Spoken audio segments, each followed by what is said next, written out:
the premier and flagship podcast of LM Online. I'm your host, Brandon Jones, and in the house we got Nick Dahl and Danny K. Bartlett. Gentlemen, how y'all doing? Good. Are you? It's a birthday, Danny K. Bartlett. I think that should be clear. Oh, I was going to do that. You're stepping on my intro. I was totally going to do a thing. I was going to bring you in. You're just stepping on my dick. It's fine. It's cool. It's cool, baby. Sorry. Well, it's hard not to step on your dick, Brandon. Let's be honest. We did. It doesn't make it hurt any less. It doesn't make it hurt any less. That's the thing. It might be difficult not to do it, but it still hurts. I mean, so here's the deal. Here's what I was going to say before I was so rudely interrupted by the birthday boy, and I guess that's why I'll forget. Sorry. Super excited for the fact that Danny's here because it is his birthday, and because you live in Dubai, you could literally be anywhere in the world, but you're here with us, and I appreciate that. So I'm super excited you're here with us. It's also your sister's birthday, so friend of the show, Katie Overy, it's her birthday. Not twins. It's super weird. You're not Luke and Leia. I was gonna ask. No, not twins. Well, you know, time of year. The parents are yeah. So you tell me when I can stop. So I got to listen to the Grief Relief podcast where you were on it, and it was fascinating. And I got to learn so much about you, and it was a lot of fun. So anybody who is listening to this and is just curious about learning more about the star of today, Danny Bartlett, and his sister, you get to listen to this episode of the Grief Relief podcast where they talk about, and it's so weird because for a second I was like, why is Danny talking to Emma Stone? But it wasn't Emma Stone, right? It was your sister. I was like, oh man, I stand corrected. But it was a fantastic episode. It was great. It was fun listening to you be so candid. So if anybody is out there, Nick, I'll send it to you if you want to put it in the description so folks can listen to it. It was a good time. It's a lot of fun, but it's enough about another podcast that we don't care about. Yeah. We're going to talk about our podcast. We're going to have a fun show. We're going to talk about Batman Long Halloween. All three of us are big Batman stans. And before that, we've got some news. So was there any news in particular? You guys were oddly quiet about the news this week. Was there anything in particular that jumped out to you guys that you're like, I want to talk about this? Except for Nick. I know you want to talk about Harrison Ford. I feel like this should be like the breaking news. They're like, Harrison Ford has been, breaking news. Harrison Ford has been injured on the set of Indiana Jones. Breaking himself. So Nick, if you want to, you can do the breaking news for the broken man. Okay. Breaking Indiana Jones news from Europe. News wire Europe. Indiana Jones. Harrison Ford. 78-year-old Harrison Ford, soon to be 79, hurt himself training to do a fight scene for Indiana Jones 5, and production will now have to work around that injury as they assess how bad it is. I believe it's a shoulder injury. This wouldn't be the first time this has happened. Most famously in Temple of Doom, he hurt his back so bad that he was out of commission for like weeks, if not months, and almost that entire kind of fight scene with the guy on like the track and stuff is all the stunt man with one or two shots of his face that were done much, much later. So he is much older now, but I didn't realize that it was his back that's injured. So that makes the voodoo doll scene even funnier, right? Where the kid's just like stabbing him in the back. That's a little bit like, I will feel bad now for him laughing because he, the scream that he lets out as he grabs for his back. That's kind of like, I don't know if you guys remember Tobey Maguire in Spider-Man 2. Yeah, same thing. Here's my back. After almost missing the movie because of his back in that case. Yeah, that's good. That's good stuff. So he's going to recover. He's going to make a full recovery. I think so. Harrison Ford. He crashes airplanes, walks away. I think he got hurt on Force Awakens too. I feel like this is just a thing, right? The door closed on his ankle, didn't it? His ankle, his little leg with the hydraulic door shut on his leg, walking out the Falcon. That was like a set failure, not necessarily an age thing, but yeah. So I feel like it's a thing, right? We're just waiting. It's almost like not the Madden curse, but it's a similar thing. Like Harrison Ford's on set, like we're just waiting for him to get hurt. Like when's it gonna happen? So, it wasn't even on set. It was in rehearsals. He was practicing for a fight scene that he might get hurt in. That's what happens when you get older, right? It just happens earlier and earlier. Yes, so. That's absolutely true. I can personally attest to that, being as I'm older now today, Jonesy. This day. But all jokes aside, Yeah, so Nick, you obviously have your finger on Harrison Ford's pulse a little bit more than we do. What is the stress that's going to put on shooting? Do they think it's going to be days, weeks, like months, or they're just going to work around it and shoot the scenes where he doesn't need to do any action kind of thing? What do you think it's going to mean for production? For now, they're working around it and continuing production. I think so they haven't shut down. They were still trying to see how bad it was versus his age. But okay, that's cool. Yeah, hopefully. I mean, it happens to younger men too. They had to literally stop production on the last Bond because of Daniel Craig's ankle for longer than they stopped production for Mission Impossible when Tom Cruise broke his ankle. Daniel Craig twisted it and they stopped for months. Tom Cruise broke his and he was out for 3 weeks. Yeah, it's depends crazy. who you are. Yeah. Just depends on who you are. Some people, Scientology just does the thing. Clap your hands. Whatever. And you heal up. It's all good. It's all good, baby. Ford has a higher power besides weed, but weed's pretty good at healing. It just makes you think you're healed. Makes you think you're healed. That's here's the only medicine you need, Mr. Ford. I'm fine. I can't even feel this. Elephant. You guys ready to move on? Yeah. All right.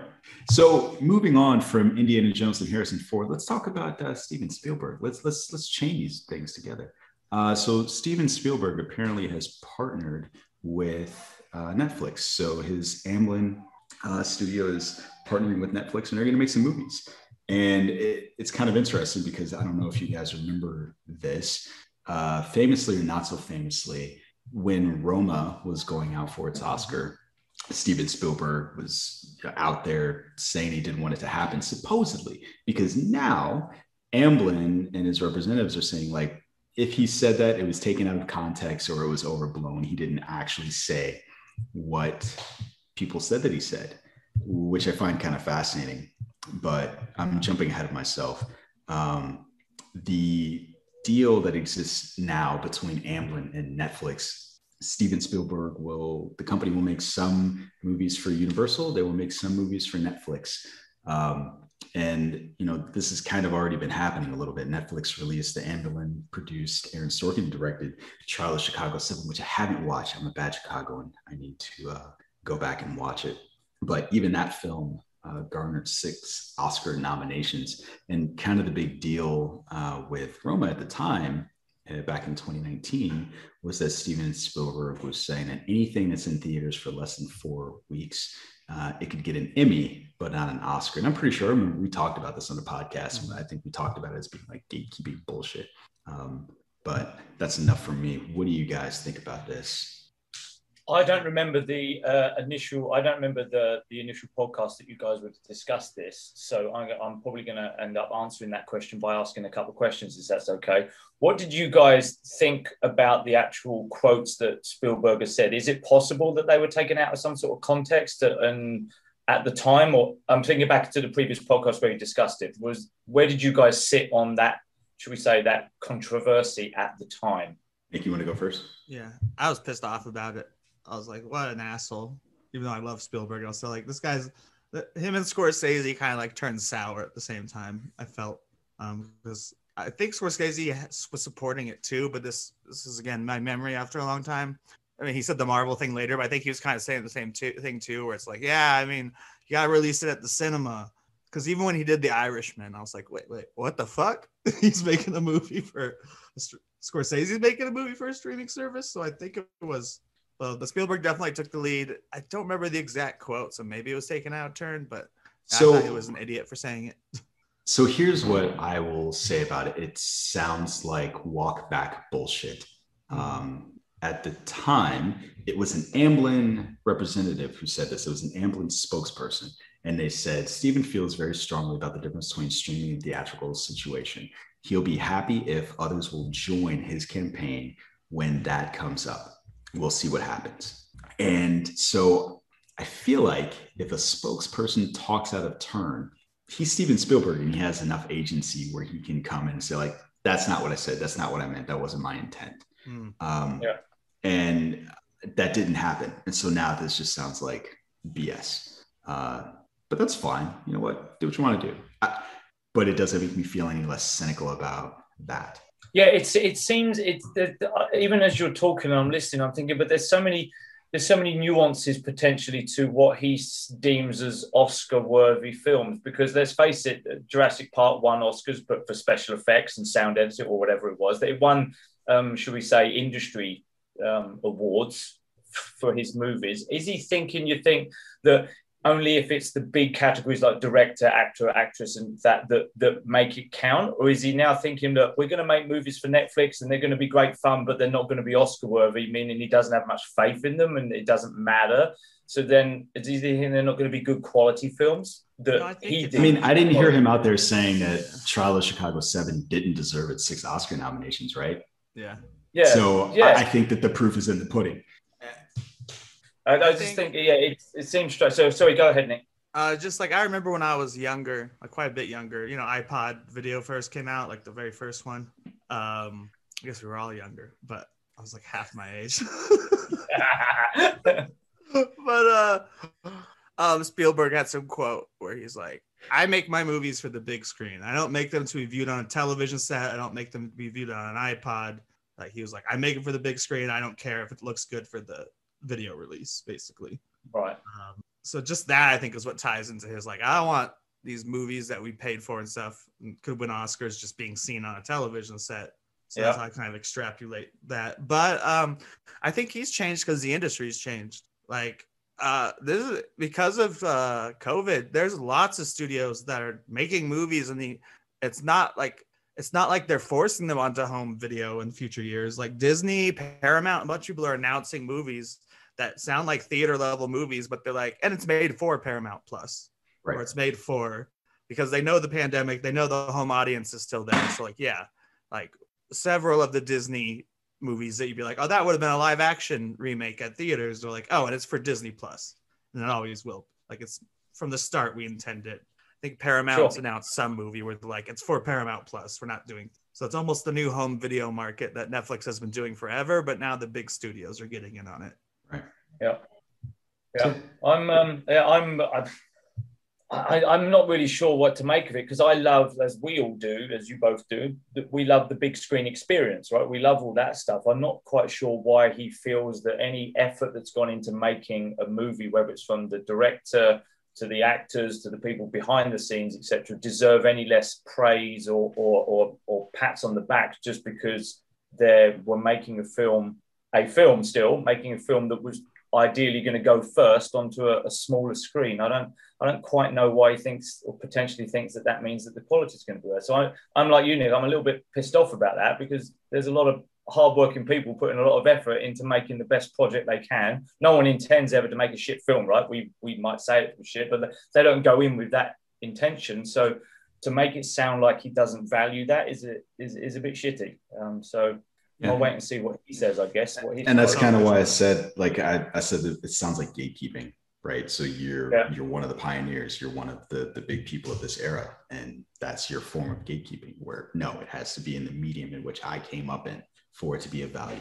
So which I mean, it does tie back into Scorsese. The same idea with Scorsese, which pisses me off more, but it's the same situation. It's like half these people are in the industry because they loved your films, and now you're being like, that's not cinema, that's a roller coaster ride. And it's like, shut the fuck up. It's like, just shut the fuck up.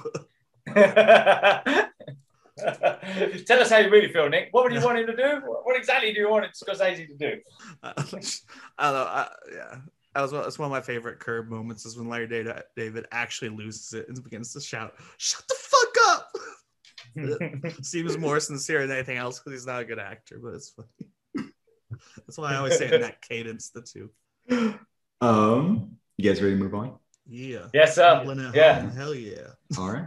So speaking of Scorsese's roller coaster rides, we've got a little bit of comic book news this week.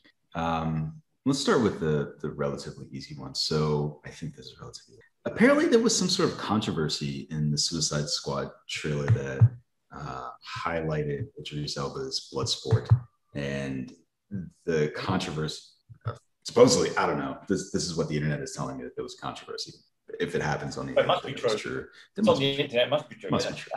Apparently, people either disbelieved or were upset at the fact that Bloodsport, the reason that he was in jail was that he put Superman in the hospital with a kryptonite bullet. ICU. No, ICU specifically. ICU. And supposedly there were some people out there who were like, this is trash. And so he came with the receipts. He's like, here's the page where this happened. Did he? So nice. James Gunn tweeted it. I wish in the stories that I saw there was more proof of the outrage. I just think that it's interesting that, more and more these fans, the creators of the people who make these films have to have like, no, this is my inspiration for the thing. Because supposedly there's some sort of controversy out there. So my word, when you said there was controversy to it, I'm going, I watched the trailer. What did I miss? What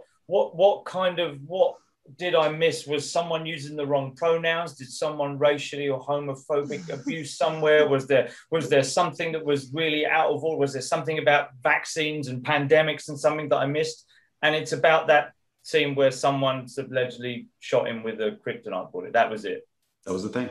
What I do find interesting about the story, though, is James Gunn, when talking about it, he said that Bloodsport is in prison for putting Superman in the ICU with a kryptonite bullet. Yes, the Suicide Squad is part of the DCU, but I don't know which Superman it was because I don't cast the next Superman. So it could be Henry Cavill. It could be somebody else. It's whoever people decide on other than me. And because they've gone for the multiverse thing, haven't they? So it could be any of the super peoples. Could be one that could be the bad Superman, the bad naughty one, the one that likes to wear black, and maybe Bloodsport was doing us all a favor and put him in the ICU. Clearly should have gone for the fucking head. Should have gone for the head. Did he learn nothing from Thor? Go for the head. Why did you? I assumed it was the head. Did they not say that? I just assumed he got shot in the head with a kryptonite bullet. So in the comic book version, he shot him it was in the arm. And it was Bloodsport in the comic too? Yes. Oh, okay. Sure. But it's a thing that I've seen multiple times. That the one that vividly popped in my mind was Dean Cain's Superman and Lois, or Lois and Clark, The Adventures of Superman. I remember him getting shot with a kryptonite bullet. So he's even gotten shivved with a kryptonite knife in the Superman Returns by Bryan Singer. Like I'm actually, as I talk about the story, I'm more annoyed at myself because I wanted more understanding of what people thought about the issue. Like, who are these people who are upset? And the article doesn't really talk about that. It just talks about what James Gunn's response was. So, yeah, because when I heard it was upsetting people, I went on. It was trending, so I clicked it on Twitter, and it was just a bunch of people defending it. I didn't see any of the complaints about it. It was a bunch of people being like, of course, that's happened in the comics before. And I was like, okay, but where are all the complaints? Where's the controversy? We've got the multiverse stuff. We know that's all going to go down and happen. So does it? Oh, my word. Honestly. The second part's got to be the controversial part, right?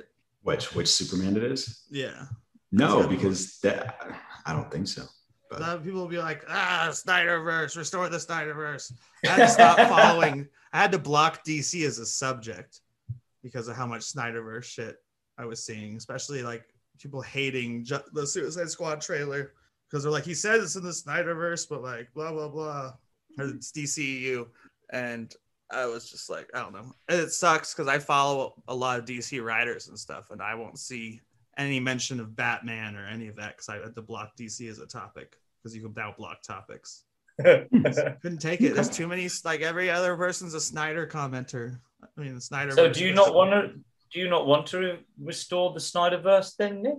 No, I wouldn't. No, but here's the problem with them. They don't even know their information.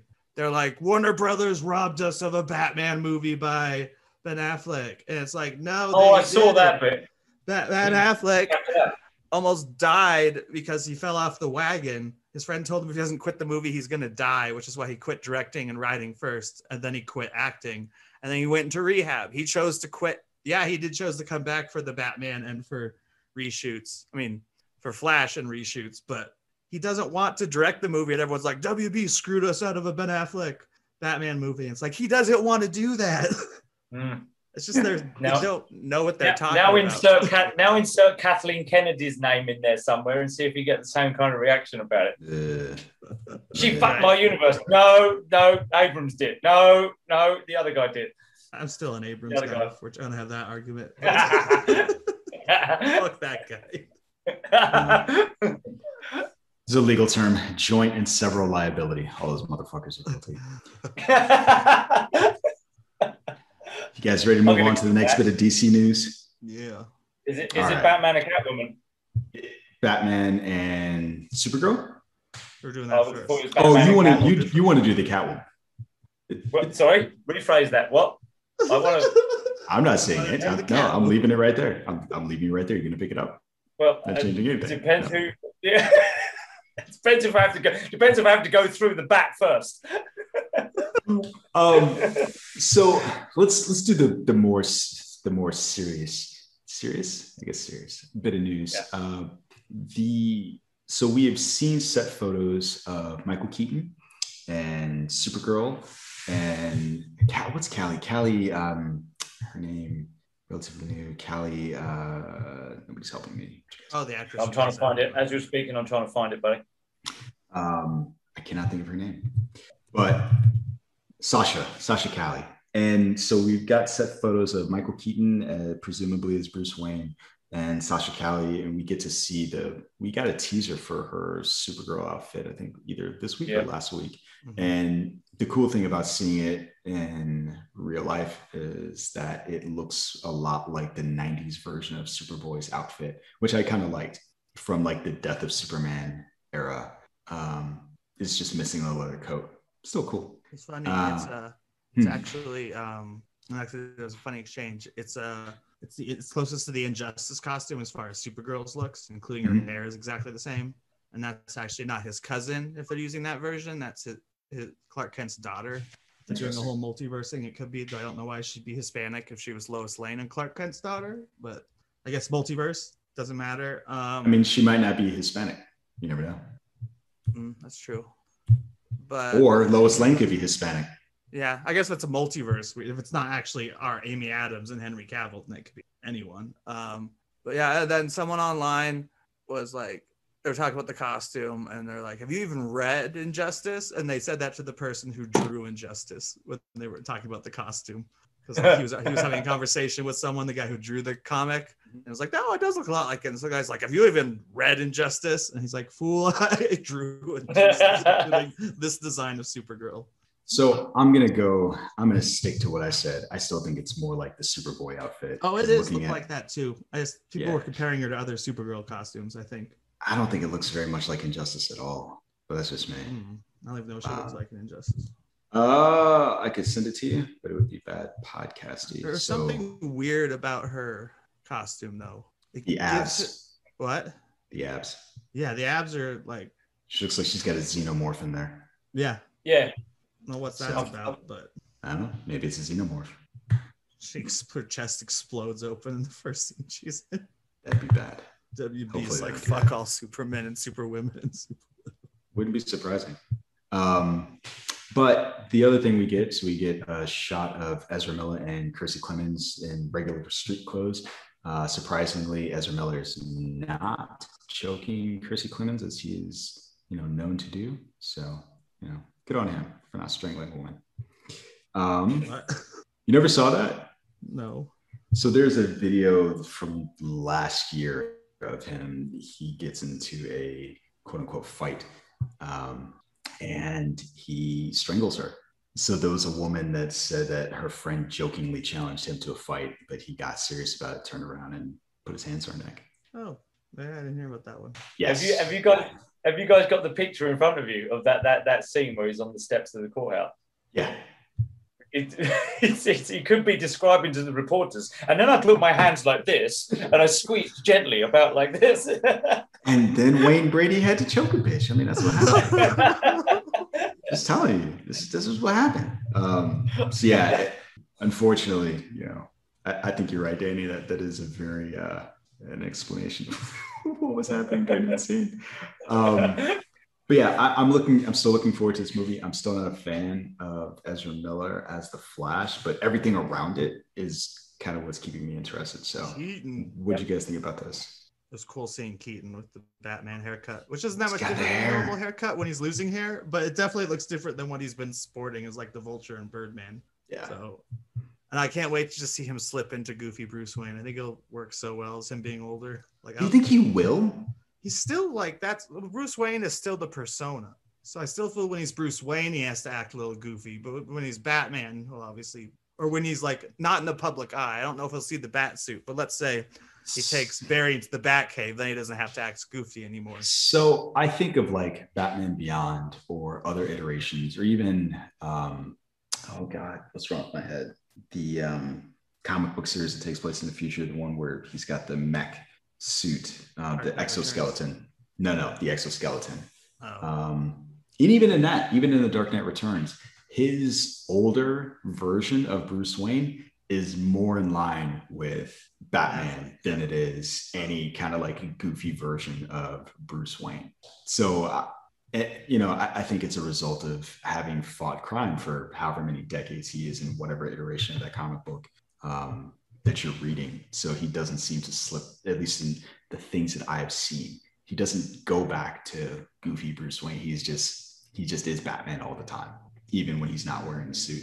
So here's a question about that shot in particular. It looks like one scene, doesn't it? So we already have.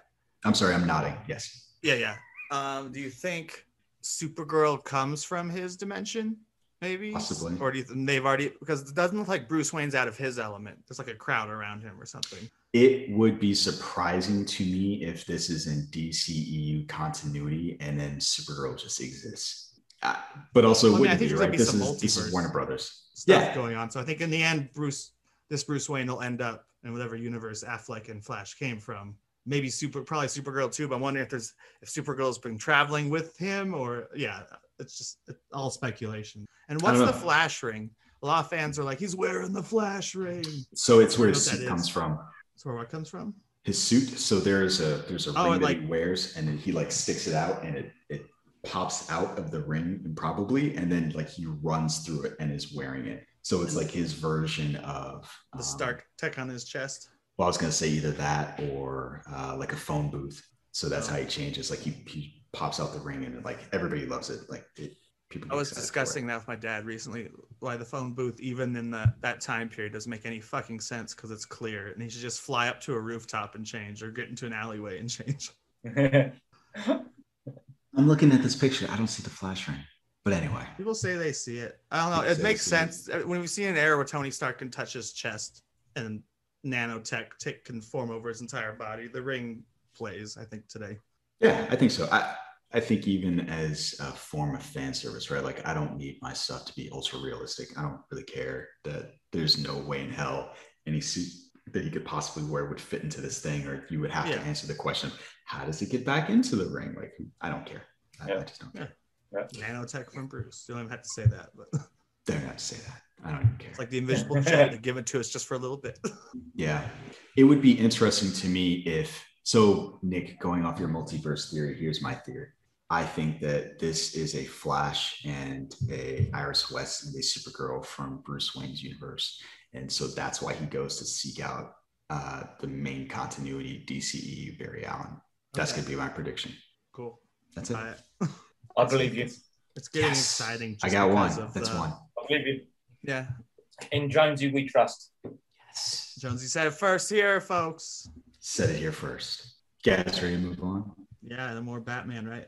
To more Batman. So I was hesitant to even do this because it's whatever.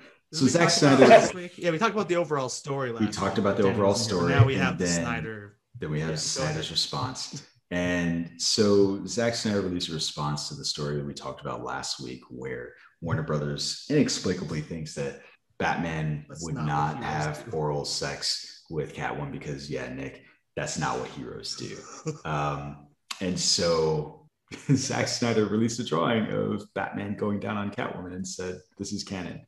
What I haven't been able to find is whether or not this is an actual image from a comic book. It's not. So he commissioned someone to do this. Here's the best response I saw to it. So I woke up that day. I was following, just under a funny tweet, someone random came up, And she showed 2 panels.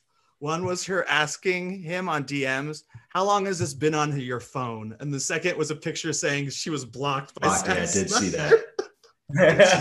Because it is a pretty perverse picture. I mean, to be drawn, I don't know. I thought it was a little much to show a picture of it online, even if it's hand drawn. But someone did add Danny DeVito's penguin behind it, eating out Batman's ass. So I appreciated that one. They drew Danny DeVito's penguin behind Batman. It's the same picture. It keeps going. Oh, and I immediately regret this story. Laughing, filming it. 2 stories in a row, or not in a row. 2 stories say I immediately regret. So Danny, I do want to ask you about the initial controversy, not necessarily Zack Snyder's response, and I think that's why I included this because you weren't able to join us last week. What do you think about Warner Brothers' conservative attitude towards what heroes do and don't do? I don't think it's the right stance for them to take. I'm not saying that it should be something that should be filmed or drawn and then put out there in the public domain, but if it's something that is that a writer feels is a possible part of a story that makes sense of the story, and it's not just gratuitously thrown in for no reason, I don't see why they should to worry about it, because based on all the stuff that they do allow writers to get away with the violence, the abuse, the bloodletting, there's certain things that I think is sometimes in different parts of society where we see one thing is deemed okay and another thing is deemed wrong. And I think that ultimately, without getting too crass about it, 2 consenting adults having some sort of sex is not really a big issue, but someone abusing someone, torturing them and chopping limbs off and all that kind of stuff, I think that has more of a questionable kind of morality to it. So I think I understand why they might not want to see that in the mainstream, where kids might want to see that. But at the same time, you're okay with kids seeing Batman or people in a Batman show or comic having limbs chopped off and violence and torture and stuff like that. You're okay with that, but you're not okay with this. So I sit on the fence personally that it's okay. I don't have a problem with it at all. I don't necessarily want to see it, but I'm okay with it, if that makes any sense. It does make sense. So I don't think that they went the right path there, because they've let Harley Quinn show get away with, should we say, get away with murder, right? Yeah, so why not? If it's in a show that's specifically for adults, why not? Nick, you're about to say something? I was going to ask if this is at least from the way we're viewing it, and I didn't think about this in the argument before, the way American TV and standards are different than Europe, where you can show way more violence on TV in America, but in Europe you can do way more like sex jokes, and it's kind of flipped the way I've understood it. And even when I watch my shows from the UK, my stories, we got like CSI and all this stuff that's just as bad as an R-rated film, but you can't even say like fuck. And you're watching like a primetime British program and they're like saying fuck and making sex jokes. And because maybe if Warner Brothers was based in the UK, the people who were making these decisions, they'd be like, no, less violence, more sex for Batman. Maybe it was a UK executive who decided that Batman should have sex with Batgirl in The Killing Joke. Killing Joke, yeah. Maybe that's why they're backing off all sex for Batman. They're like, that was a terrible decision. He slept with his daughter's best friend. His best friend's daughter, who's like at least 10 years younger than him, if not more. Yeah, definitely more. Yeah.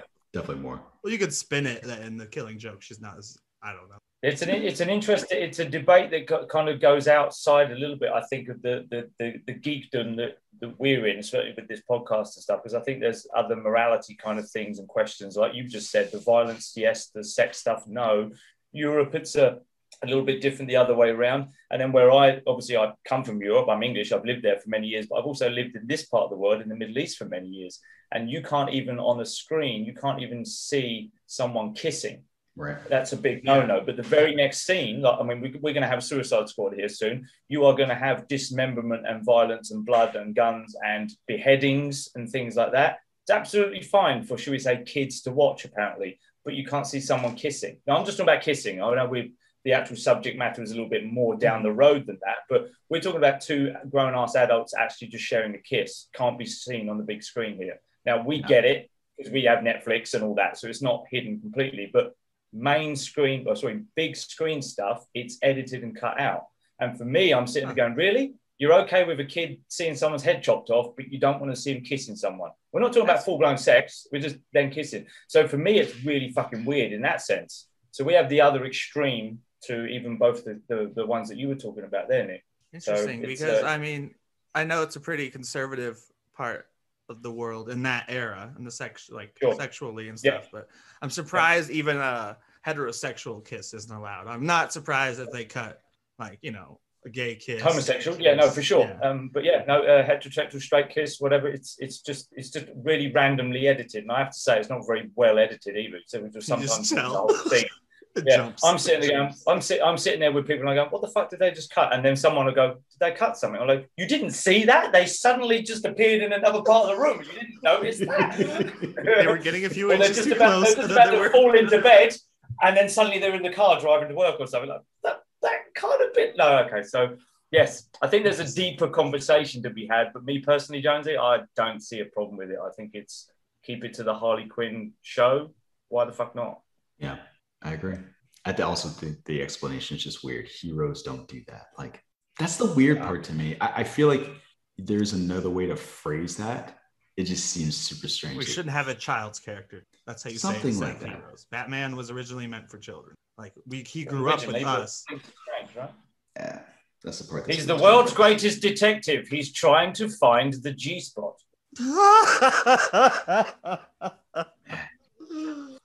And all I can see is mystery that only Batman can solve.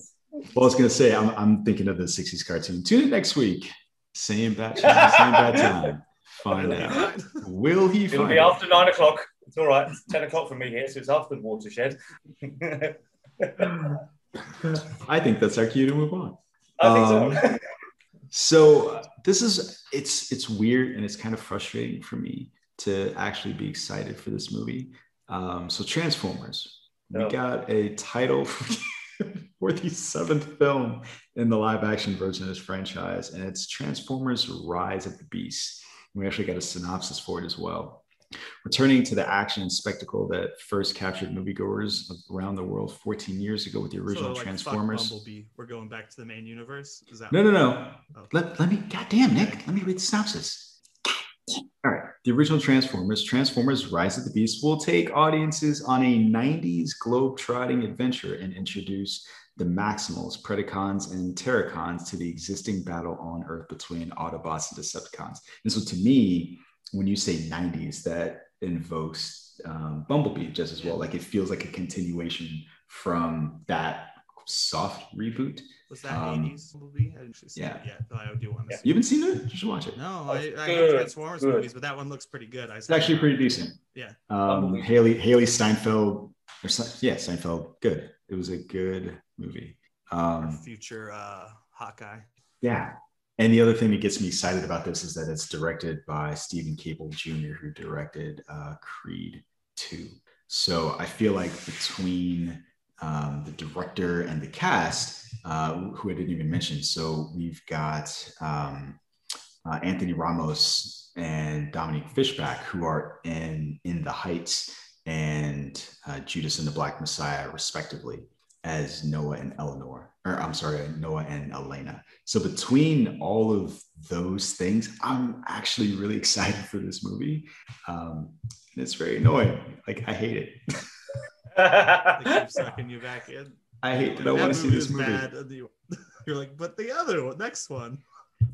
I think it's the fact that Bumblebee was a good movie, like a solid 7 at least. And this one has all of the parts to be better between the cast and the director, and even bringing in Beast Wars, because I was a big fan of Beast Wars back in the day. So we've only got over a year to wait from the date of this recording to find out whether that's going to be any good. So, and I read that they said, who was the actor who plays Optimus? Peter Cullen. Yeah, damn, I did have his name right in my head, but I didn't want to say it. It's all right, you're among friends. You can be wrong, Nick. Mostly sometimes. About all the cruel audience members. No, they also said they'll let him play Optimus as long as he. That's cool. Cool quote, because he is one of the things that people still love. I mean, they're like the '80s cartoon. I can always forgive this movie 1 star because of the '80s cartoon. It's true. So I'm excited for this. I'm curious, Danny or Nick, you guys have any feelings about this at all? I'm after listening to you go through the synopsis there. I remember reading it quickly, but you giving a little bit more backstory about the credentials of the people involved. I'm not excited by it, but your second word you used there was curious. I am more curious now, but I'm certainly not excited by it. I just another one. However, the fact that Michael Bay doesn't seem to be involved in it, it made me a little bit happier. So yes, I am mildly curious now, whereas before I would say I couldn't give a fuck. So this is an improvement. This is good. This is an improvement. It's good. Transformers movies are like fascinating. I really no, they're not. I hate you. God, I hate you so much. I'll see them for the podcast. I wouldn't see them. Man, for Two Hops, Two Shaw. I can't wait. I much prefer that to fucking Fast and Furious. Sorry, Jonesy, put them up. Pugilist at dawn. I hate both of you. So much. I wish Sam was here. Why? Here. It's my birthday. I'm allowed to say shit like that. Because he's the only other person that appreciates this franchise as much as I do. Not Transformers, Fast and Furious. On the podcast, people love fucking Fast movies. Honestly. Oh yeah, and not just like I don't know. You think of like I used to think like the XXX audience, like a bunch of teens who are saying radical, but yeah, now it's like all people, film fans, like film snobs, love the Fast and the Furious movies because they're fun. Not me though. I did like Fast. I'm with you in this one. I'm with you in this one, and it's the guy with no hair that ruins it for me. I am shocked that this last movie, I've seen a couple of ratings. I could not wait. I watched a couple of reviews. 8 out of 10. Huh. Shocked. Danny had the best reaction. I wish the podcast audience could. Oh, no. Yeah. Well, hey, look, it shows how interested we are about Transformers because we've gone into Fast and Furious. That's literally how I watch it. So it was Nick's fault because I feel like the majority of the Transformers movies are not good. And if you tell me that the Fast and Furious is anything like that, then I gotta. Well, can we dig into Transformers then? Can we talk about the title, Rise of the Beasts? Sure. People use Rise too fucking much. Dull and I'm even looking at the actual what do you call it, the logo for it. Was it done by the same people that just did the Warner Brothers thing that we talked about a couple of weeks ago? I think Warner Brothers wish they had these people do it. It's got a bit of color in it. Yeah, it's got color in it. They use the Autobot logo as the O, Informers, Yeah. No. And it actually, so here's the thing. It actually makes sense because looking at the color scheme that they chose, so you've got the chrome on top for the lettering. So those are obviously the robots, and underneath you've got the red lettering. The Decepticons or the Predacons and the Beasts, they came from the prehistoric era, and so in my mind, part of that is volcanoes and things like lava and fire. So from a thematic perspective, I look at this, I'm like, yeah, that's it. That's the thing. That makes sense. The Warner Brothers thing you brought up, I don't know what the fuck they were thinking. Like, I can't. But maybe I just don't know enough WB history. That's probably what it is. Yeah. Do your research, Jonesy. Fuck's sake. God damn it. Take my hosting credentials. Put it on here. All right. I'll defer to you for that one. I am still just mildly curious, but that's just me. It's a weekend. Yeah. So yeah. 1 year we'll find out if it's any good. And I think we've got probably 6 months, if that, till we get a trailer for this. So I imagine we'll probably get one in January, if not before. Cool. Yeah. I'll certainly wait to see that and then make a better decision. We've got more to go on then, right? When a trailer pops. Yeah. And so I wasn't actually going to do this as a story, but speaking of trailers, that Snake Eyes trailer, and you're like, God damn, that thing looks amazing. I couldn't tell if you were positive or negative when you wrote fuck above it. I knew Jonesy was positive on that. Man, I watched it today. I'm like, probably positive. Yeah. I was skeptical of this, and the more I see, I'm like, man, I'm so into this now. I can't wait. I'm not going to watch another trailer. I'm just going to go into this and just be so excited. Yeah. It's so good. It looks so good. Comes out so soon. I think this will be the last real trailer, except for like TV spot clips. Which I don't have, which is great. Yeah. So yeah, anyway, that's it. I'm with you, Jonesy, on that one. I'm with you. Yeah. I think the part where he had the helmet on and it did like the visor. Yeah, the vibe. It's like, yep, I'm there. Yeah. Who's the other guy? His friend in the trailer. Who's he in the G.I. Joe universe? Storm Shadow, I think. Cobra. I think the Storm Shadow. Okay, because like with this, he looks evil from the scar to just even his eyes. So I'm like, is he being recruited by Cobra or G.I. Joe? Thanks, Disney, for making us think the deformed people are evil. Well, it's obviously a scar they gave the character the actor didn't have. And then he like has a dark, he doesn't look happy in most of the shots. They should have given him a British accent as well to really make him a villain, right? Give him a scar and make him speak in a very strong British accent. Clearly a villain now. Yep. He's probably got a big black shiny yacht parked just off the coast of Croatia. He does. Just off King's Landing. Knots Landing. You're getting your franchises mixed up, Jones. It's not King's Landing. I'm sorry. I'm thinking of Dynasty with the aliens. My bad. All screwed up. But yeah, I'm super excited for this now, and it's so weird. Again, so between Transformers and G.I. Joe, you have franchises where the last, excluding Bumblebee, haven't been the best. But their newest thing, I'm just like, yeah, I'm all into it. I'm shocked. But anyway, we've got the third episode of Loki that came on today. Nick, do you want to do Looky? Do you want to lead us in Looky? How's it go? Here comes Loki. Looky. Here comes Loki. Okay, it's not in my head. I didn't come up with it, so it's not in my head.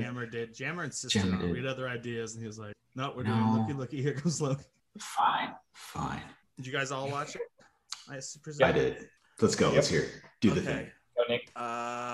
It's actually my least favorite episode of all the Marvel Plus shows. It is a nothing sandwich. That's what I was gonna say. I got a little offended when back when Danny called Winter Soldier filler, and he didn't mean it in a bad way. There's two types of filler episodes. So the fifth episode was, the episode. There wasn't any action except for the beginning. I'm talking about Falcon and the Winter Soldier, but at least we learned so much about Sam and Isaiah. I mispronounced his name at first. Isaiah Bradley, why he became Captain America.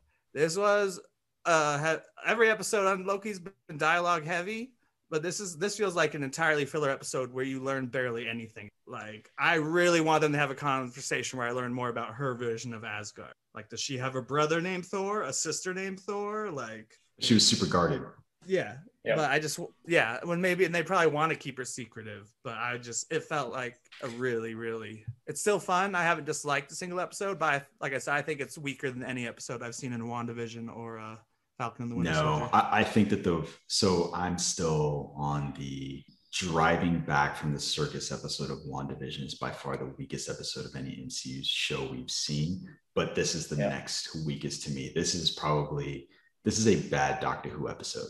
And short of some really bad creature special effects and costumes, that's exactly what it felt like. Yeah, so they swapped the creature effects and costumes for hand combat, and even the hand combat in this was not particularly good. That's why I wanted to ask Danny. I felt this way about last week's episode too. The fight scenes are pretty lackluster, but we always ask. I always refer to Danny. Yeah, I don't like they're lackluster, not just in how they're very run of the mill, the actual fighting, but I don't like the way it's shot. It's shot in a way that you can't. The geography goes all skewed. Yeah, the way it's shot and then edited together, it's too choppy, and I think that might have been done because maybe the actual fights themselves are not good enough. The choreographer and stuff does not make them entertaining enough, not visceral enough, so they've had to make it that jarring cutting and that dodgy camera work angle to try and add some excitement to it, and I don't actually necessarily like that very much. But for a show like this, just to digress a little bit, I'm actually more enjoying the dialogue and stuff, like you said before, that it's heavy. So the fight scenes, like, let's just get this out of the way. Okay, do the fighting stuff. Let's get back to that really great dynamic between this guy and then this new girl and that character, because I'm really enjoying that.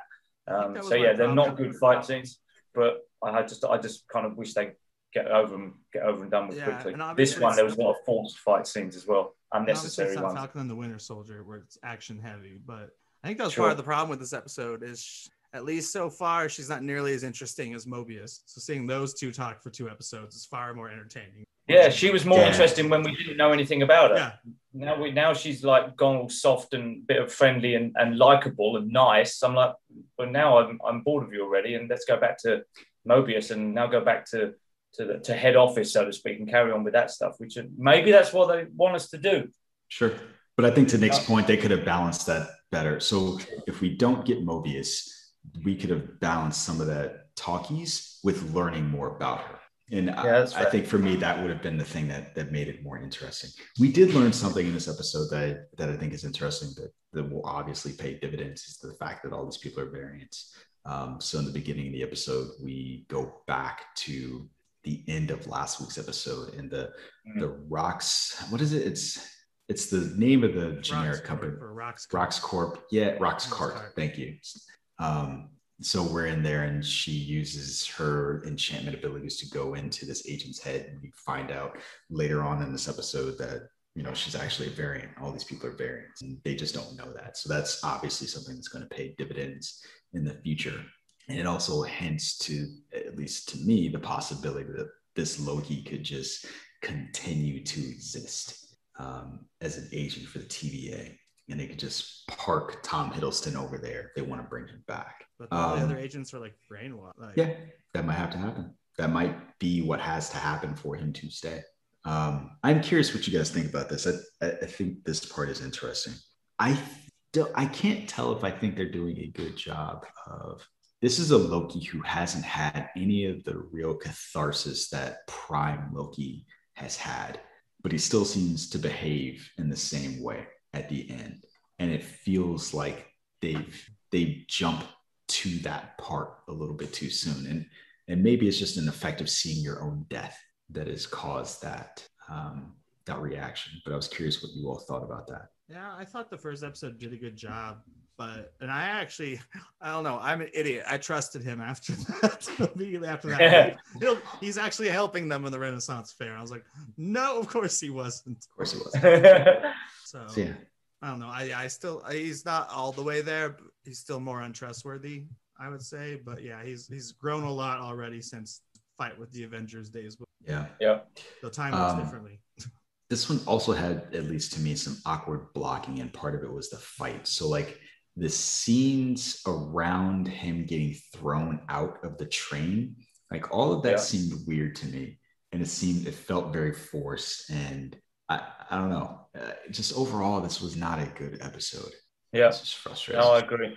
It did seem like they were struggling with ideas for this particular episode, and knew where the ending was. They wanted to drop that bombshell about all of the people involved in TVA as being variants and stuff, but they didn't quite know how they were going to do it, and sort of throwing some ideas together at a time to drag this episode out, just to get her to be a bit more friendly, a bit more kind, and for us to like her a bit more, and that was it. And to drop that message in that story point. Other than that, I didn't get much from it at all. They attempted to do some really immersive camera angling at the end, where they tried to make it look like one scene, that final action when they're trying to get to the Ark.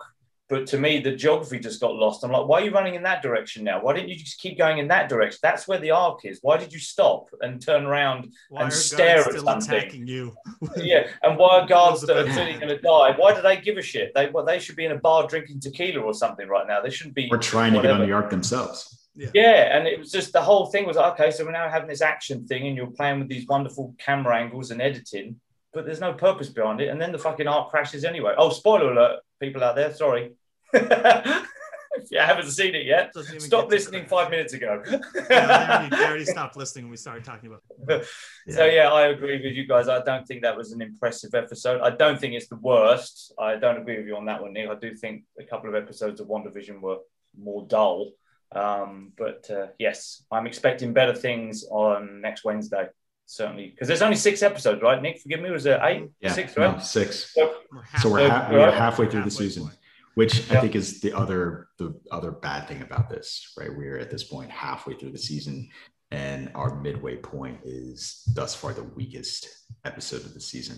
I have a prediction who's going to save them. Rupert E. Grant, I assume. Really? People have been assuming he's playing old Loki. Yeah. Because he looks a lot like Tom Hiddleston. So I think old Loki will save them, not somewhat TVA. And I think old Loki might be one of the villains, if not behind the TVA. Okay.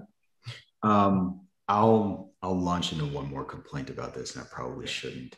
The thing that some people were very excited about, where they have made Loki canonically LGBTQ plus. The thing that bothers me about it was that it seems very, it has no purpose in the plot. And we have existed with this Loki for about a decade at this point, and it's never come up anywhere. And it just seems like corporate representation rather than this is who this character is. And this is something that has been, at least in my opinion, particularly problematic for Disney, where we've seen headlines over the years from the first gay Disney character, the first gay Disney exactly character, the first gay Disney from character. like Beauty and the Beast to the Force Awakens to this, and so I think with this one they qualified it as the first major.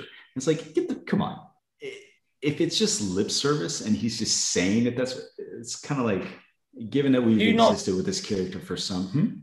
Yeah, no, sorry, Jonesy, carry on. Finish your point. Sorry. Yeah, it just seems crazy that given that we've existed with this character for so long and gotten no inkling either way of who he is romantically or anything like that, it just fits Disney's corporate representation model, which I don't particularly care for, but that's it. See, when that scene came up and he said what he said, I've actually got an opposing view to that. I don't disagree with what you're saying, but I do think of all the characters that are in the universes that we've watched, whether it's Star Wars and Marvel, anything that Disney has its hands on now, I think this character, Loki, is the one that I bought him being gender fluid completely more than any other character. So I think the other ones that you were mentioning before, I think they were like forced because they didn't need to be gay or straight or anything. It could have been just let it go. You didn't need to address it. So you're right. I think there was a bit of a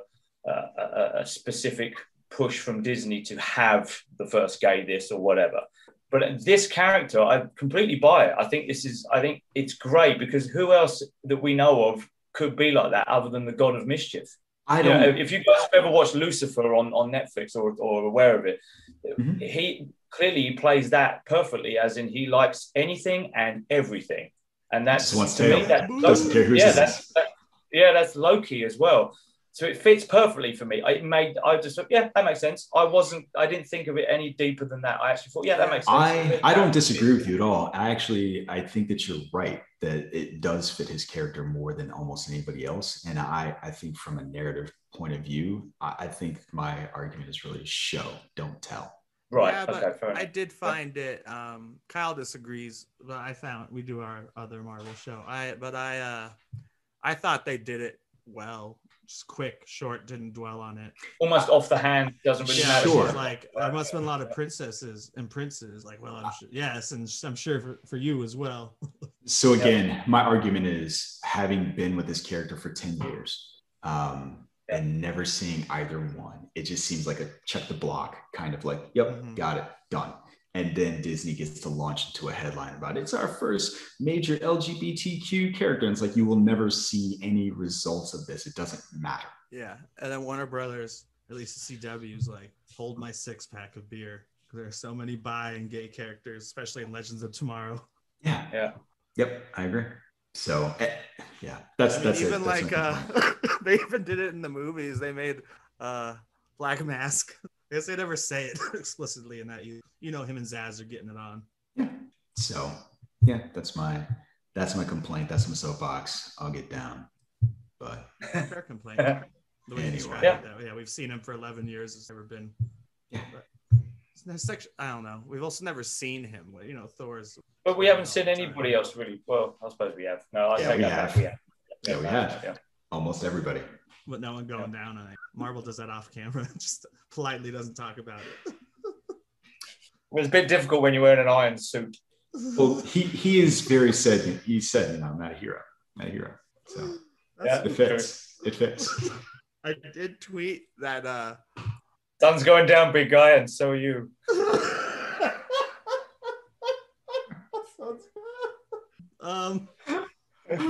God. I did tweet that it wouldn't be comfortable wearing the cowl. And then, Jace on our site tweeted, "How would you know?" Like insinuating I've never done it. But my response was, "Well, I've smoked a cigarette in the Batman mask, and it was almost impossible." So I thought you were going to say I've had many a long Halloween. Normal. Oh no, I've had many a long Halloween, buddy. Don't you worry about it. Speaking of which, you guys ready to review a movie? Yeah. Well, I'm ready to. You're going to go non-spoiler. Remember, you just your Twitter review only. Tell spoilers. I'm just going to hang up instantly. Did I agree to that? Yes, you did. Yes, you did, and it's recorded. So yes, you did. I can't go back and listen to it. It's my birthday. Don't ruin it. I've got 45 minutes left of it. Don't ruin it, Jonesy. I'm going to hang up. All right. Tell me what you guys think, and then you can spoiler away as much as you like. Is that okay? All right. Here we go. Batman, The Long Halloween, Part 1. I can't really be a lawyer and a criminal, can I? I want to win. But do I want to win like this? I'm of two minds here. So it's a coin flip.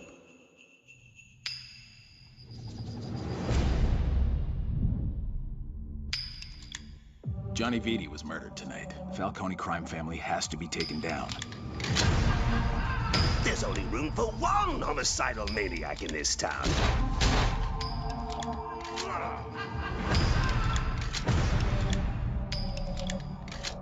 Why are you running? You could use a little fun.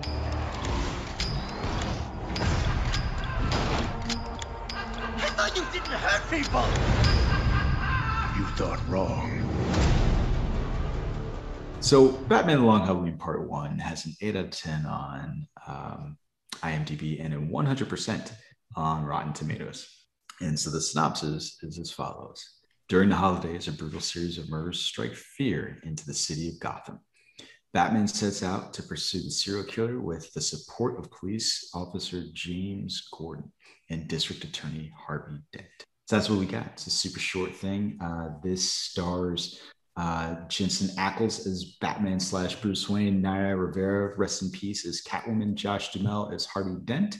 Good choice. And of course, you get Jack Quaid as Alberto Falcone. Good choice there too. Josh Duhamel? Yeah. I mean, Batman sounds great too, but Josh Duhamel as Harvey Dent, like, it's a solid choice. So it's funny, I actually have a difference of opinion about that. So my Twitter review, or I'll give a non-spoiler review. My non-spoiler review of this is that I enjoyed it. My interest waned towards the end, no pun intended. But I thought that the action was solid. And I think for me, the only weak part about it was some of the interaction between the characters, because I think that Harvey Dent at this point sounded too much like Bruce Wayne. Like he came off as though he was already Two-Face, and I didn't care for that. I think given that this evokes so much of Batman animated series, the way that they portrayed Harvey Dent in the beginning, he was almost like Bruce Wayne. Like his voice is very high and like happy, and like, but he also had that other side where his voice was just dropping. I forgot, was it Big Harv? Yeah, and Batman animated series, his alternate personality is called Big Harv. And I like the way that they were able to distinguish between the two. And so Josh Duhamel doesn't have anywhere to go when he becomes Two-Face eventually. So that's my criticism. Okay. I enjoyed it quite a bit. I'll allow that. I'm still here. Nick, Long Halloween. Twitter. No spoilers. It's one of my favorite books. So I enjoyed this quite a bit. One of my favorite, I think, Batman animated ones they've done far. I mean, obviously this is really one, but it reminds me of Dark Knight Returns, which felt even. I haven't read the book in a few years, so again, kind of like we said earlier, I don't even remember which parts. Some parts I'm like, yeah, that's straight from the book. Other scenes I'm like, did they add this? It works with the overall theme of the episode, but was this added? I can't remember, but I think it does a pretty good job. I will say it's not a spoiler. There early on, there are some weird cuts where suddenly it's the next holiday, but then you're like, wait, did we just jump to the next holiday, or did something just happen? That's all I'll say. Spoiler. Yeah, I agree with that as well. They could have done a very good job of letting you know when you get used to the first cut, then you're used to it always, I would say. Yeah, I agree. Danny, what you gonna do? You gonna pop off now? I'm gonna pop off now because I really want to see this show without any spoilers. I've not managed to watch it yet. So, dear listener, unfortunately, where I am, it's not been available as far yet. So I'm going to say goodbye now. Bid ye good gentlemen farewell. And so you can continue to talk about this so I can watch it completely unhindered. So thanks, guys. Thanks, everybody. And I will see you next week. All right. Enjoy the rest of your birthday. So fuck that guy. God, thank God he's gone. Joke every time man. I did enjoy this overall. I thought that the fight scenes were a lot of fun. I do wish that we'd seen a little bit more Bruce Wayne, but again, this is, to the best of my recollection, pretty accurate to the comic book. I do wish that Josh Duhamel, I do think that his voice is good, right? I do think that when he becomes Two-Face, that's the voice. Like, that's fine. But at least in my opinion, I would want him to have somewhere to go. And I say that without having seen part 2, which is when he probably will, certainly make that transformation from one to the other. So, yeah. What do you think? I don't know what time. I thought they did a really good job with. I was watching it and I'm like, it's fucking obvious who the killer is. Even if I hadn't read the comic, I was like, it's feeling pretty obvious. And then they threw in the perfect red herring. I was like, yeah, he worked really well in the comics, Alberto or whatever, in the same role. Because if you're watching it, just knowing filmmaking, where like everyone's important. Like they haven't said it yet, but he's at least got to be a suspect. And when they bring the whole puzzle moment together, and Batman's like, I gotta go. No, I guess he has to go when the Joker's out. But I love that scene where he confronts Albert. So we're doing spoilers now, right? Yeah. I love the scene when he confronts Alberto because Catwoman's like, Bruce, and he's like, Bruce Wayne. I'm like, oh fuck, he's discovered that he is Batman / Bruce Wayne. How are they going to deal with this? Oh, we're going to shoot him. Oh, he's going to fall off the boat. Oh, he's going to get chopped to pieces by I think they have a line that he was chopped to pieces in the book. They don't like draw it. It's just, that's what happens. That's what you get for finding out Batman's secret identity. It's just so brutal.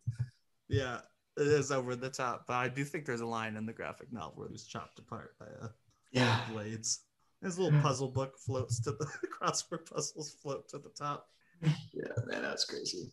What did you think of the Joker? Because it's crazy to me that Troy Baker has done such a good job of basically just imitating Mark Hamill. Yeah, as the Joker. The laugh. Yeah, the voice is close. The laugh is perfect. Yeah. Oh, I enjoyed it. I'm still bummed at the art direction. I was actually shocked how much it looked like Bruce Timm's as you were saying that. But I still want the longer ears. And it was cool during the opening credits. They show all the original drawings. But I think they always cut off Batman.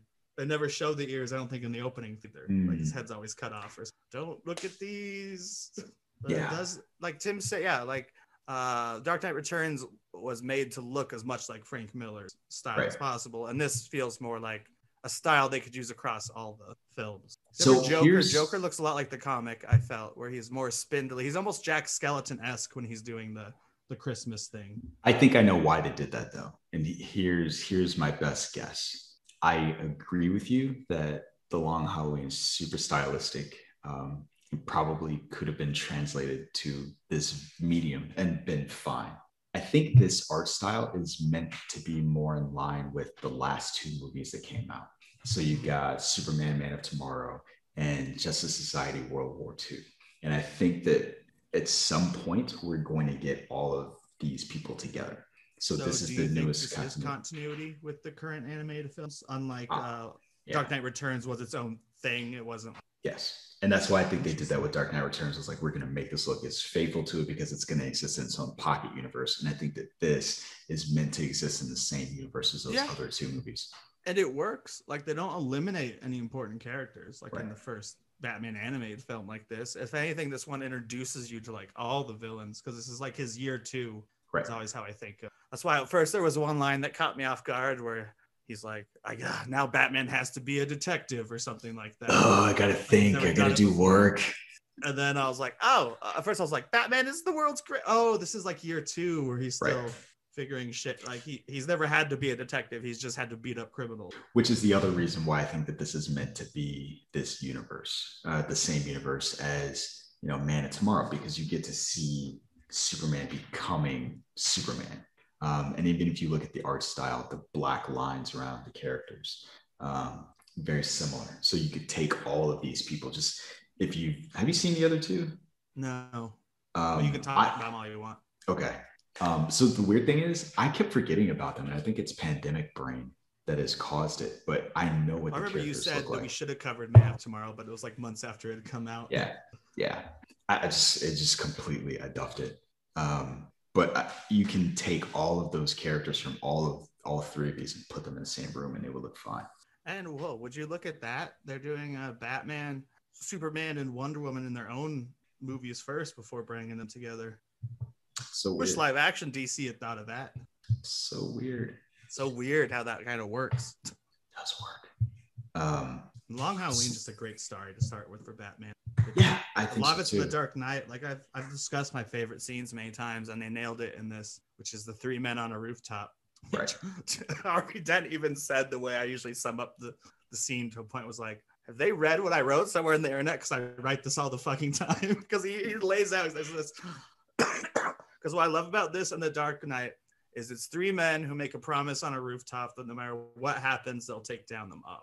Yeah. And it ends up destroying most of them, just like Batman. No, Dark Knight. The Dark Knight. Yeah, I agree with you. I do think that scene worked, and I liked it. I also enjoyed getting to see Alfred. So very little Alfred throughout the course of this, but it was fun watching him disappear on Bruce Wayne, the way that Bruce Wayne disappears on people, and then him saying, the line, "I hate when he does that." I think that joke's getting old. It's like in every live action version. It is. Every live action and animated version we've gotten recently always has. This was a way to make it new. This is a way to make it newish. And then also when Batman takes off and then he's turning around to tell Dent that he always does that. And then he's like, you get used to it, and Dent's gone. God damn it. So I think that at least in two I'm instances, on a roof talking to myself. I do think you're right. I do think getting to see it every time is like, here we go again. But at least this time, they took an old thing and they did it 2 times, and it was like, this works. I like this. Even Zack Snyder's Justice League, I guess. Yeah. The Flash is like still there, and he's like, I can't remember what he says, but he says something. He's like, oh, that's rude. Yeah, and then he just takes off. Yeah, super speed. This makes me wonder what the next movie is going to be. Obviously, not Long Halloween Part 2, but to your point about giving all these characters their individual movies, I wonder, are we about to get a Justice League film? You think? Yeah, I don't know if you need to do that many. Not all of them. So at this point, we've got Superman, Batman, Flash, and Wonder Woman. Yeah, based on big screen popularity, you do him next, or you do a good Green Lantern animated. Yeah, gets people on board with that before the live action eventually comes out, which I think is a live action HBO show, I believe. But they've already cast Guy Gardner in the first. Yeah. So now that we're talking about this, I'm gonna look and see if they've announced any of it. I know one of Warner Brothers' next animated films that will interest one of our friends of the show / old hosts. They've announced another Mortal Kombat animated. Which one is it?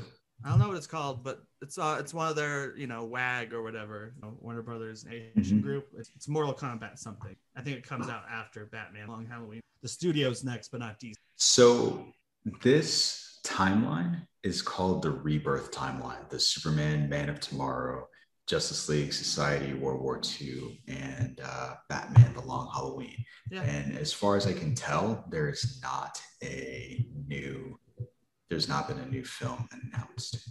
So even though Long Halloween is far from being a Rebirth story, Rebirth is what they called it after Flashpoint almost a second time. And I don't remember how it worked. The New 52 ended. Rebirth's what they called the next group. Are you talking about the cartoons? In the comics. Oh, okay. Yeah. Rebirth was after New 52. And most of the stories we saw in the last group were New 52. Right. And again, just like the New 52 books. Spoiler alert for Apocalypse War if you haven't seen that for some reason, but he basically does another Flashpoint and resets it again because everyone's fucked. Right. They win the Apocalypse War, but like half of them are like half machine. Like Superman's permanently has no powers, and it's just Constantine's like, yeah, everything's knackered. You know, Flash, do your fucking thing. Yeah, I'm really curious. Do you need to go to? I want to know what's next. I really want to know. I don't think you necessarily have to do an Aquaman movie to do it. Like it could just as easily be about some sort of conflict or something that happens with Atlantis, and then that's how you introduce Aquaman. I feel like that's how you would either do it. So I do think you're right. Pick one of the two of them, Green Lantern or Aquaman, and then the next film will be about meeting that other character, and their crisis, their issue will be the main focus, if that makes sense. And then you do a Legion, Yeah, which is technically Justice League, but more from yeah. I think this week I'm going to try to watch Superman, Man Tomorrow, and Justice Society. Is it on HBO Max? That's what I don't know. That'd be nice. So Superman should be, because it came out in August. It's almost a year ago at this point. I would think it's there. I mean, but they also rotate their DC content. So they have everything. Yeah. Oddly enough, I don't have a ton to say about this movie. I do think that it is, I think it's good. And I would recommend it to anybody who's a fan of Batman animated series, or who liked, I think if you liked Superman, Man of Tomorrow, or Justice Society, you would probably like this. I would not recommend it as your first Batman thing ever. For some reason, you've never, because they assume Why? a lot with the Selena and Catwoman relationship that you don't see on screen. That is true. I agree with that. I feel like a lot of that's what got cut. And I feel like they added some Joker. But then again, Joker does show up at Christmas and New Year. But I feel like the Joker stuff was with Batman was longer. Right. Because obviously he's the Joker. I have one more complaint. It's weird. I feel like all my complaints about this movie are about Harvey Dent. They did a little bit too much foreshadowing of him becoming Two-Face, and it got annoying. Two heads or whatever. Yeah, so like at one point, so you got the two heads, you've got I'm Only One Man, you've got the scene where he's caught in the explosion, so you think, oh, like, is this the moment? Like, I didn't think there was a moment. Like, I know what the moment is, but they led with it too much. That was a weird cut for me. It was the explosion to Thanksgiving. Yeah. And I'm like, oh, so he's still in the hospital a month later. Yeah. But that's how the comic works too. It does take place on the holiday, like not the week of or something. Right. I remember all that stuff happening that early. I also don't remember Gilda Dent being so I thought they got along for the first few times they went out with the Gordons. I don't remember them having that much struggle this early in a long book. Right. But they had to take away obviously they had to take away some of Gordon and Dent's time at home, like with their families, in order to make the story work. Yeah. To fit in the Batman. Yeah. So yeah, overall, I really enjoyed it. Definite recommend. Agreed. Are we going to do Dark Victory eventually? Are we going to get a Robin soon? I would love if they did Dark Victory. It's definitely the definitive way to do the Robin story. Yeah. That could be Batman's next solo. Let's do Dark Victory. That would be fun. I'm looking forward to it. And I don't think we've ever gotten that story. Honestly, the movie I think that does it closest is Batman Forever. Yeah, you're probably right. There's a 2-part animated episode from the animated series. I think it's called Robin's Reckoning. Yeah. Where they tell the storyline and you get a flashback to this stuff, which is pretty good, or to Dark Victory type stuff, which is good. Man, I need to go watch that episode again. That's maybe we want to watch original setting. Yeah. And then I learned something cool, DC, this week. I don't know if I'm going to get it, but they're doing a Harley Quinn comic from the TV show continuity. Yeah, I saw you tweet about that. I probably won't actually buy it and read it because half the fun of it is the voices, not necessarily just the jokes. Like, I guess I'll hear Bane in my head really easily when I'm reading it. Yeah. But like, I don't know. Half the fun is the performances themselves. Like Maloney as Christopher Maloney as Gordon's one of my favorite things of all time that DC's done. It's like, I'm a damn good cop. It's a great show.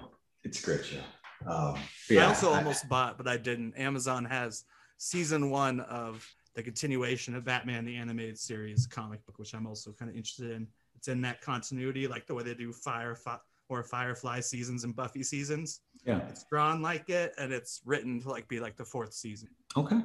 Which I thought was smart when they announced it, because I'm like, yeah, don't go back as a TV show, everyone will hate it because they can't live up to it. But a comic book, people can be like either way, and it doesn't affect the original product. I really want a Batman Beyond where they do it properly, like straight continuity from the comic or from the cartoon. That's what I want to see. I hope we get that in a movie form. That's why we're good. Yeah, fingers crossed. But I mean, it would be a great way to branch off from this and do something relatively different. So. Well, yeah, I'm surprised I don't have more to say about Long Halloween. But I thought it stopped at a good place as far as I didn't know where they were going to break it until he discovers Alberto. This should be a suspect. And I'm like, okay, they'll end with his death that holiday. And I kind of want to see how much they actually use the other characters in the comic. Like if they'll shy away a little bit from Poison Ivy for Valentine's Day. Mm-hmm. Or the Riddler already has a tiny part for April. Right. That Poison Ivy feels like a big part of the story, even though it's just, again, one issue. It's the part I'm wondering about the most. Yeah, I think they'll probably do it justice, though. Yeah. Thus far, it's been pretty. So I'm still looking forward to it. Same. I think it's out pretty quick, isn't it? Next month. Yeah. They released a trailer for part 2 before part 1 came out. Or even dropped. So weird. So yeah, it was weird. Like it should have been on this Blu-ray and then come out like this week. Yeah, I'm very confused, but whatever. Not too much of a good. Can't have too much of a bad. Everyone knows the story. I guess he becomes Two-Face. So showing Two-Face in the second trailer, it's like, yeah, I guess if we were in a Harvey Dent story, we're headed there eventually. Yeah, concur. Great shutdown. Yeah, shut it down, shut it. All right, cut the shut. So, dear listener, if you like what you heard, do all the socials, like, rate, comment, subscribe, share. Also, we've got a Discord, so log on there. Wish Danny happy birthday. Lastly, LRM Online has other great content on the website you can consume, either podcast form or readings. Go check it out. Nick Dahl, where can you find? I'm at Geeky Nick Dahl, and I also do Marvel Multiverse Mondays, presents Loki Thor's Days, which will soon have to find a new title since Marvel said fuck you. Didn't you say that last time? Yeah, I still don't have a name for it. Oh, okay. Because I'm not coming up with a new name until Loki's over, because I like Loki Thor's Days, but then we'll have to get a new name for the stupid Wednesday releases. No, I think just keep it. Doing that. Just keep it. Marvel Multiverse Mondays, the new Thursday. That's right. I agree. Done. And you can find me on Twitter at Sir Jonesy, contributing to the website, and of course right here on Breaking Geek Radio podcast. Folks, as always, thanks for listening, and we will catch you on the next one. Hasta la vista. Mission accomplished. It's pretty good. Happy birthday, Danny. I'm sorry. That was Nick.